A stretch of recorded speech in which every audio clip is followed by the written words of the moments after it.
Welcome to the Diary 101 podcast. I am your host, Akakandelwa Kandepwe, also known as Aka. I remember saying that for the first time and asking my friend Chatimo how I should start the podcast and how can I sound more cool and what does that really mean when I say that and that. I was so overthinking that process. But one of the best decisions I've ever done or made in my life is starting this podcast. And it's something I don't regret, but I'm always grateful for. The podcast stands 2. It turned 2 on the 16th. Big announcements have gone up. The reasons why so many changes have happened. But it's just interesting to realize on my end how I have owned a podcast for 2 years. I know there are so many moments I give speeches to my friends and talk about how I am not doing this again, but I still didn't give up. I think it's one of my favorite things, and just recording this episode and also now talking about my story and the reason behind the podcast is just overwhelming. So happy birthday to the Diary 101 podcast. It's been here for 2 years, consistently removing episodes every Tuesday. For the days we didn't release any episodes, it was just a glitch and overwhelm on our end, but releasing episodes every Tuesday has been my highlight and good for character building. So here it is. The podcast is 2 years. I am excited. I am happy. I have a team that I work with that I love working with. They're amazing and they're behind the podcast. So I'm really, really, really excited to see what happens this next year.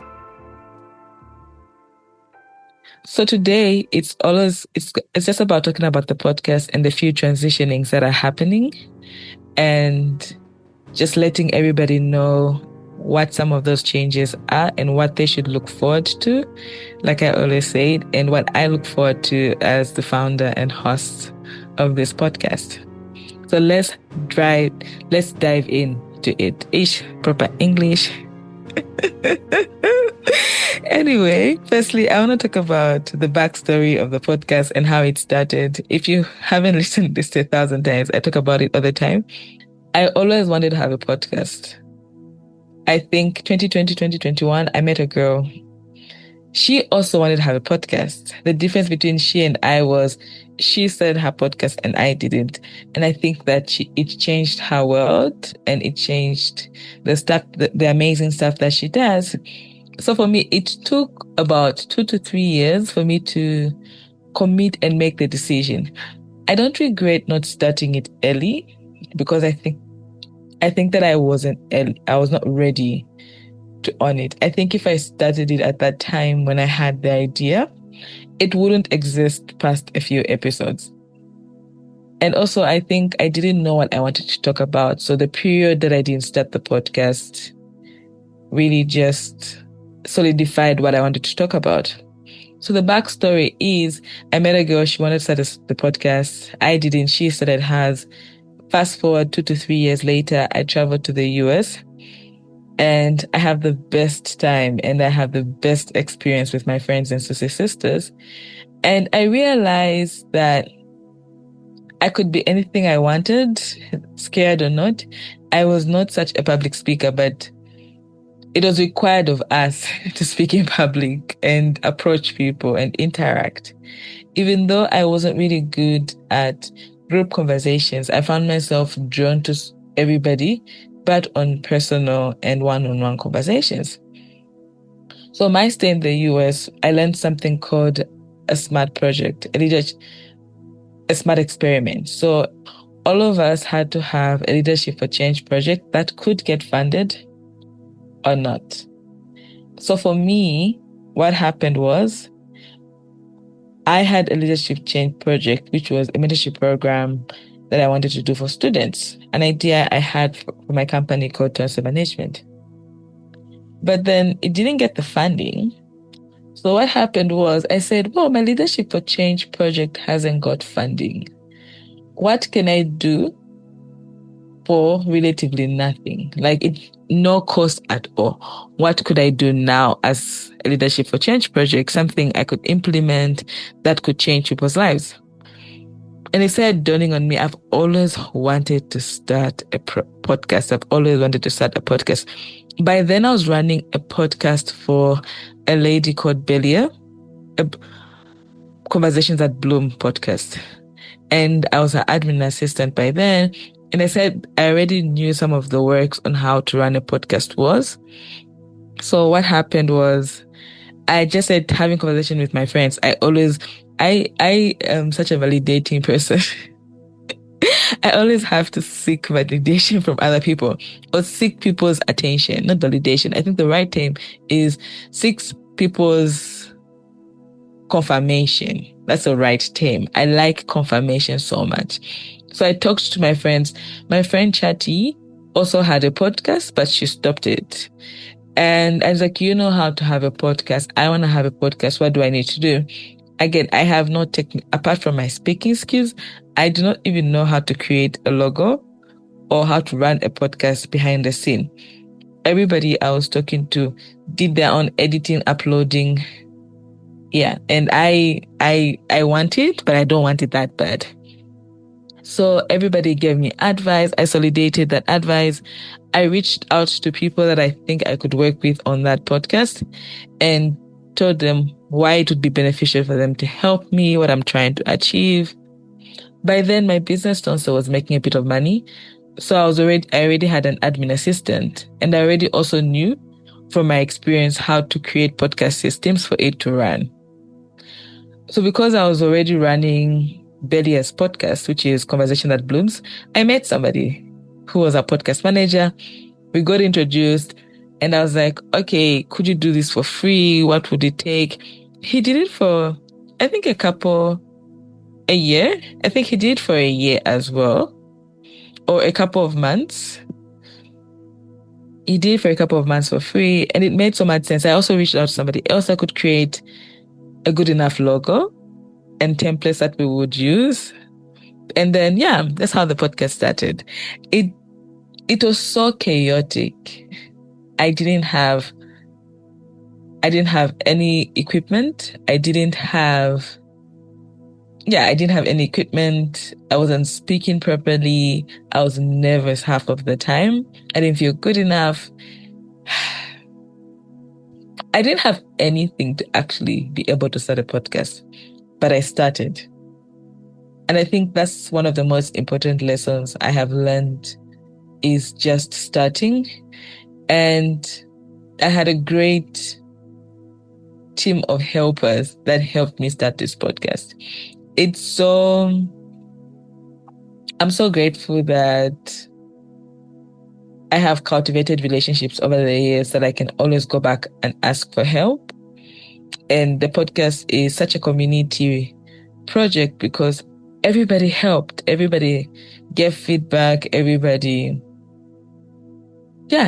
really helped. And that's something I am always going to be grateful for. Over the years, I've had a helping hand to how this podcast, I have received feedback, I have received love, I have received guests.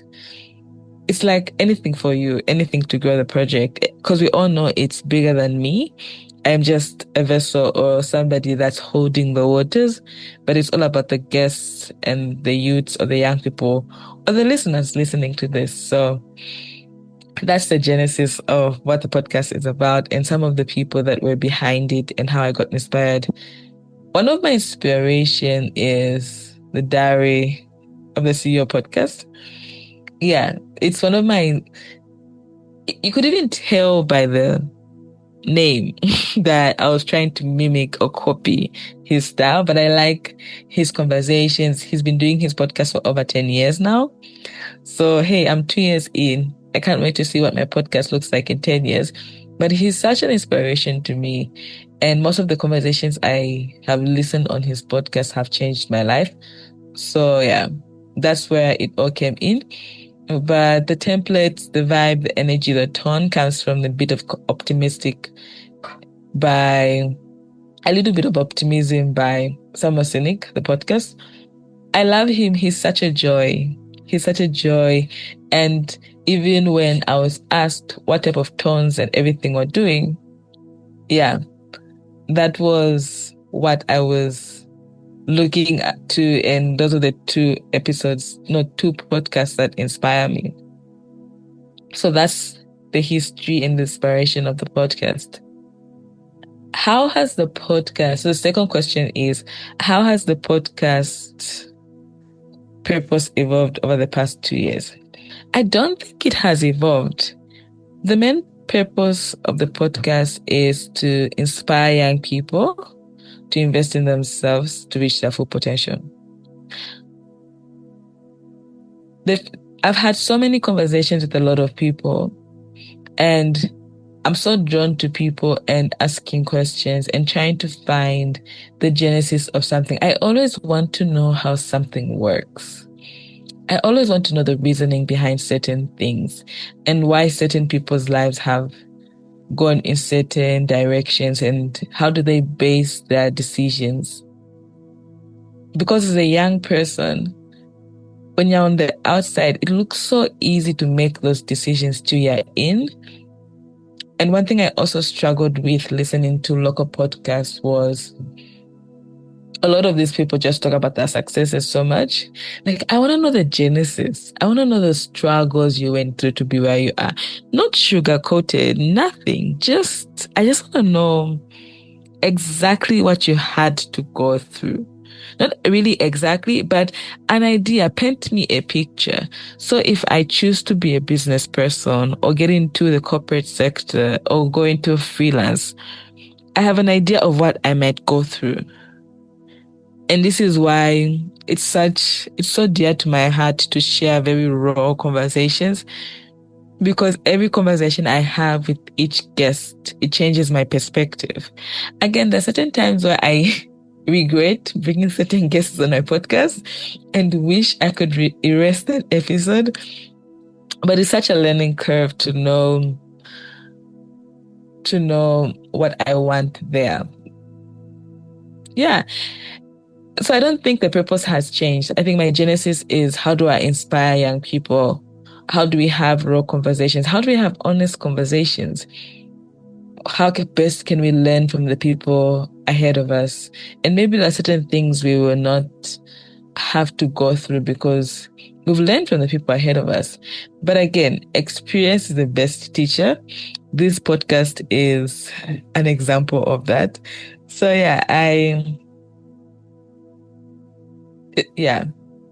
I'm so glad it's here, and nothing has really changed over the years. Not so much anyway, but apart from the growth, nothing. My third question is, what has running this podcast taught you about consistency and growth? Oof. This question can make me cry because running a podcast is not the easiest thing ever. On any given time, I genuinely crash out. I had an episode today because we're getting ready to change the look and feel of the podcast, and what's happening with the podcast not being up for the last time and having meetings, it being chaotic, working with the team. But I'm so glad that I now have a team and I don't have to do anything on my own. And I know it's going to take a while for my team to actually understand the processes that I put in place and how we could make them better. But over the past 2 years, I know there were moments that I sat down and cried because it takes a lot to run the podcast. It's very easy when you're on the outside. For me, the cost is high, especially when I didn't have a job or an income. I wanted to have a podcast that was more than an hour long. And free Zoom is only 45 minutes. Is it 45 or 40? So from the beginning, I had to make sure, how can I afford Zoom? And the exchange rate in Zambia is always fluctuating. How can I afford Zoom? When the first podcast manager stepped down to pursue his career, how do I afford to pay a podcast manager? What can I afford to do? I think that I write that in my newsletter. It was, how do I keep the cost at minimum and still consistently grow this podcast? So every time someone says the audio is bad, the template looks bad, I know. I know they look horrible. I see that too, but I can't afford basic templates now. Because if I would like to change my templates, my logos and everything, I would like to change them to quality. And in that moment, I can't change that. So it was really just the battle of resources half of the time, battle of people, and also the rejection that comes with asking people to be on the podcast. I think now it has traction. Now people see the podcast. But the first year, no one knew about the podcast. Again, my community, if I ever say my friends and family and community don't support me, my community were my first episodes, were the people I have had on the podcast a lot, because then I couldn't get a guest, but I need to release an episode. I don't know what to talk about. So it's the cost of having the podcast and running the podcast, the rejection of guests. I think it's also made me very thick-skinned when you think about the growth. I don't take stuff very personal anymore. If somebody says, hey, I can't be on your podcast at this moment, I will say thank you and let's stay in touch. So it's that I have learned to take no and rejection so well, because if you own a podcast and you run it every day, you reaching out to guests is top on the list. And guests will ignore you, but they're good at their job. So you still want them on your podcast. So you reach out again and again and again, and you get rejected. Again, good for character building. And also, on my end,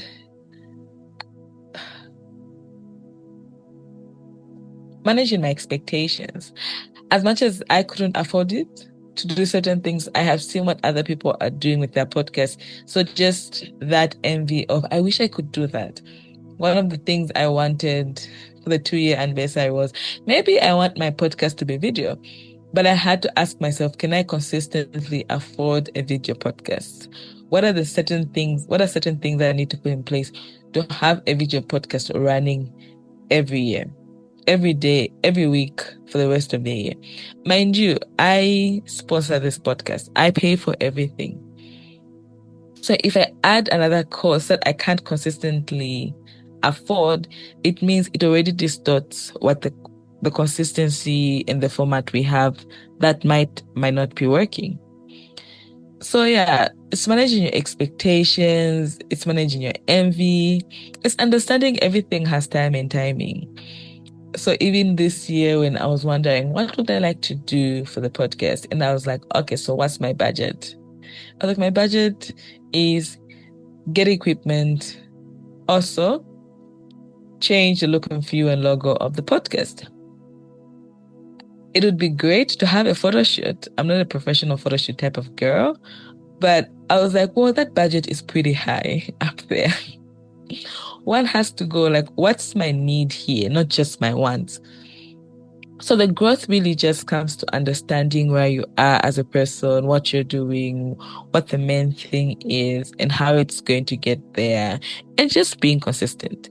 I have just been as consistent as it is with the bad audio, with the bad network, with the bad graphics. Consistency. Because I know eventually it will pay off, and maybe eventually, like now, I can afford to do certain things for the podcast. So when we talk about consistency, sometimes it looks easy, but it's just showing up and doing your best in that moment. My fourth question is, what's my favorite moment or conversation on the podcast?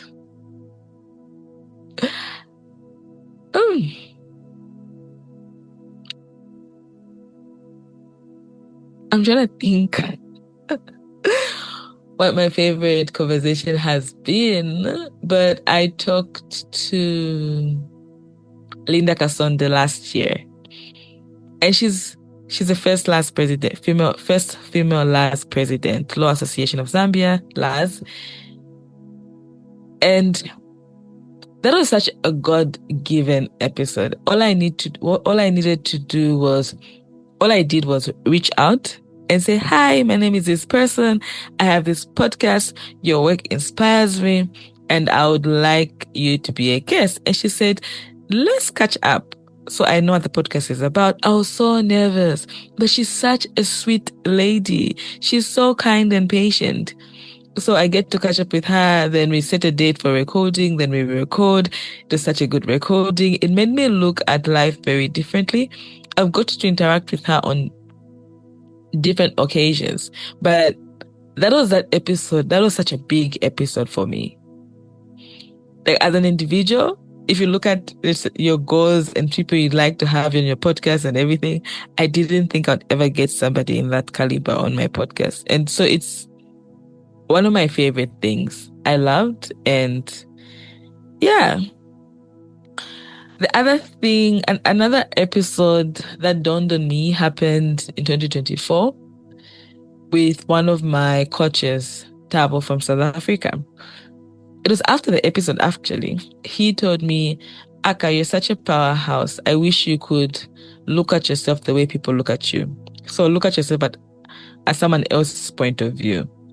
And that has changed how I show up in the world, because I would always think people are doing me a favor. But then I'm like, I'm actually good at what I do. I'm really good at this. So we're all showing up and we're all doing what we're supposed to do. And I'm that girl. That's all. Tava reminds me that I'm that girl. People might not know it, but I'm that girl and I'm doing great. So those are some of my favorite episodes. That's one of my favorite episodes and one of my favorite moments.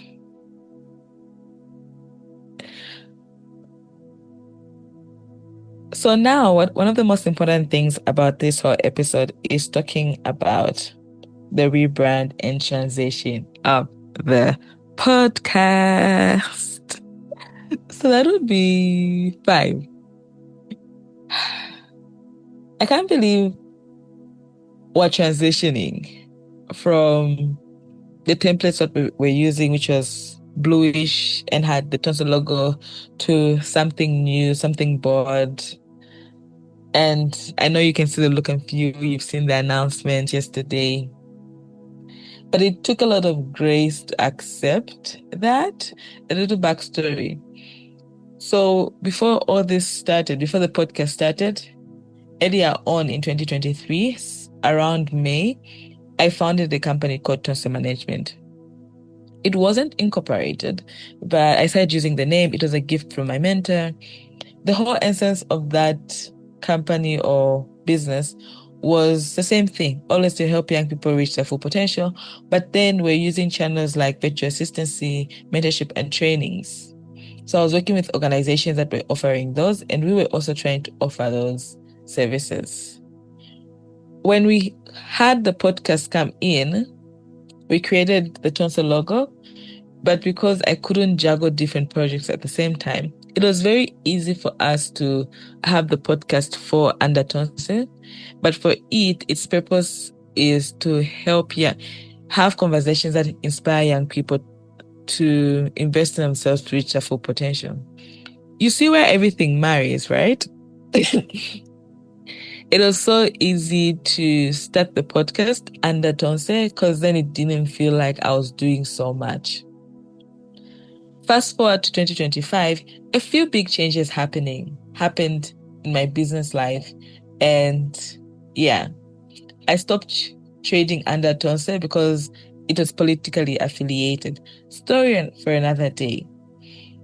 So because my business stopped trading under Tonsil, we wanted to have a new identity for the podcast because I think that it has grown on its own, and I'd like it to just be known for its own stuff and not affiliated to a business. My business might on it. Again, the transition for Tonse is a story for another day. That's news for another day. But just trying to distinguish and the history between Tonse and the podcast is very important to understand the phase I was in as a person and where we are going. I want the podcast to be recognized in Africa and the world at large as its own brand, sharing stories and its own work and working with different organizations and individuals. And it's so sad that we had to kind of rebrand and rip everything off and break everything. It made me so emotional to see how a certain phase of my life is ending, but realizing that the rebrand of the podcast is a transition into a new age for the podcast and the new things we would like to achieve and the new work we would like to work on. Like when you look at the templates, they still show how happy and jovial I am, but also what certain board decisions we're about to make, board conversations. We still want you inspired. We still want you to invest in yourselves, but we'll have more honest conversations, more eye-opening, and more great guests. So even for us as a team, looking at that transition and rebranding is eye-opening. It's everything we want and require. So yeah, well, the logo has changed. Still the same, not the same, but still looks very similar, but on the edgy, very bold. I told the person creating this templates that I still want the same feeling, but also want to know and also let people know that there's change that has happened. So the colors are such refreshing for me, actually. Yeah. So that's a story behind the transition and the few changes that have happened. So some of the changes that have happened is most of you that follow our pages they are written under Tonse management. That will also be scrapped off to be written as the Diary on One podcast. Most of the work that we did at Tonse is shifting to a new organization, which is called Peak Pathways. Story for another day. But yeah, the social media platforms will just be Diary on One podcast. All the work will be doing will be on that will be on the socials. Even how we communicate has changed. And some of the projects would want to work on for the podcast as well. Yeah, the logo color fonts, codes have changed, which is a great thing. It's so sad we're saying bye to Tonse, but I'm so glad it served its purpose and where it is now. And I'm happy to now showcase and give you the podcast as it is. I am happy for that you will experience it. We've been working very hard in the background on this very simple transition. And I'm so excited that, yeah, you now have it and seen it and experienced it.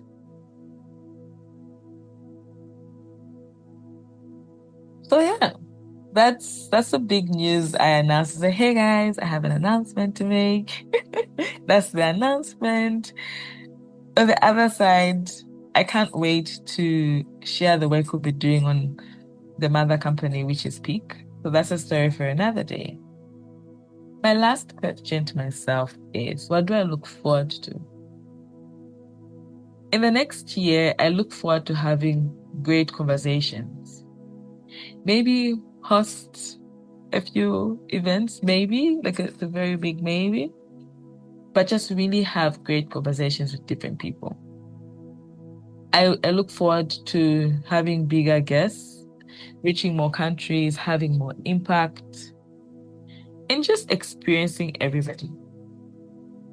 And sharing those stories, sharing our work more, sharing what youths in Zambia are doing, Zambia, Africa, and also sharing what founders and business owners expect from their future employees or partners.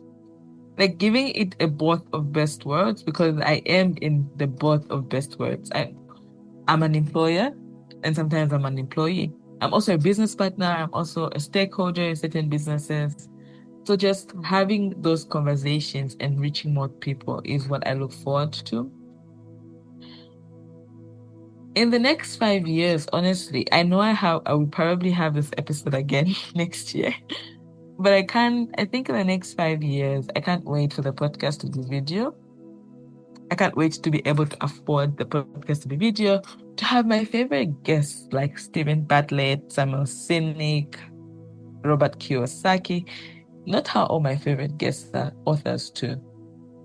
Yeah, have them on my podcast to really have also like very important CEOs on my podcast. The other time I thought to myself, how great will it be to have Dangote on my podcast? Dream big, girl. Dream big. So I'm really excited to just see how that goes. So thank you so much for being part of the podcast family. I hope you get to enjoy the new rebrand of the Few and Touch of the podcast. I hope you can give us feedback to tell us what you know, what you don't like, what you will miss about the odd communicating and branding of the podcast, if you miss any. What you look forward to this year. The podcast turns 2. It means you've been listening to this podcast for 2 years. And that is one thing I'm always going to be grateful for, because without you, this podcast wouldn't exist. This podcast wouldn't have any meaning. And I really appreciate that. So yeah, really, I'm so happy that this is finally out in the open. I hope you like it. I hope you are enjoying the experience. I hope you loved our announcements and the team behind. A shout out to our team, my team, the team behind the podcast. You guys do amazing work, and I'm so grateful for all of you and everything that you do. So if you're listening to this podcast, please share it with your friend, subscribe, and tell us what you think. With that being said, bye for now.